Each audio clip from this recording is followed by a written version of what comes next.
अस्सलाम वालेकुम दोस्तों, मेरे चैनल जीनियस टेलर में वेलकम है।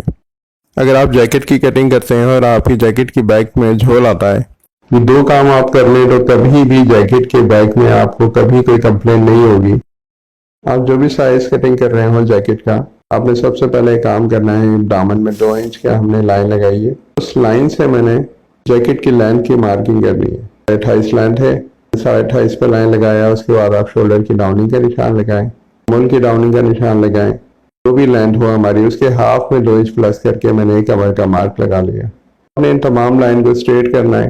मैं आपको सिर्फ कमर के शेप के बारे में बताऊंगा कि आपकी कमर जो ढीली हो जाती है या उसमें झोल आता है, इस टेक्निक से आपके जैकेट की कमर में कोई झोल नहीं आएगा।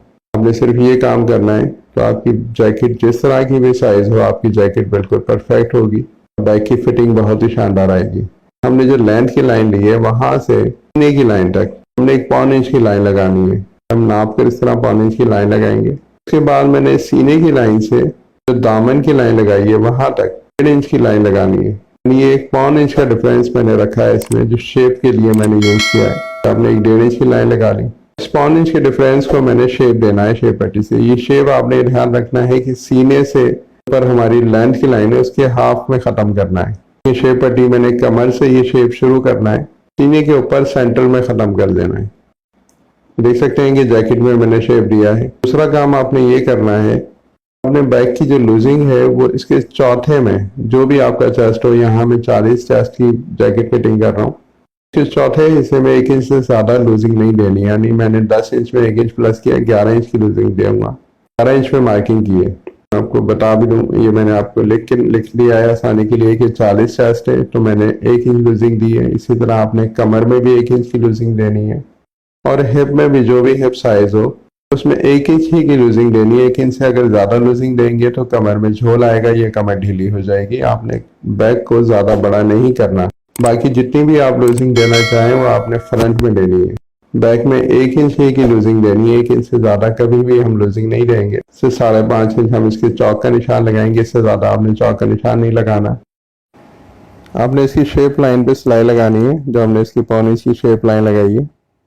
इसके इजाफी मार्जिन को कटिंग कर लें और इस मार्जिन को चीर लेंगे।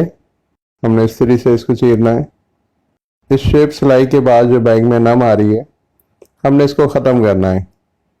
अपना दोनों तरफ इसको डिवाइड करके ख़त्म करना है। इसको शावर कर लें पानी से गीला करके। आप पानी से गीला करके इसकी नम ख़त्म करेंगे तो आसानी से इसकी नम ख़त्म हो जाएगी। अगर आपने इसकी नम ख़त्म नहीं की तो आपको ये एक अच्छा रिजल्ट नहीं मिलेगा बैक में। आप देख सकते हैं कि मैंने किस तरह इसकी बैक को स्ट्रेट कर दिया है और इसका रिजल्ट 100% आपको मिलेगा।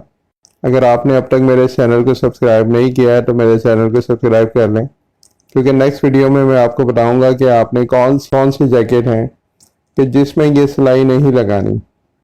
वीडियो पसंद आई है तो वीडियो को लाइक और शेयर कीजिए और मेरे चैनल को सब्सक्राइब कीजिए, क्योंकि यहाँ हम बताते हैं एल स्केल से कटिंग करने के तरीके और सिलाई करने के नए और आसान तरीके।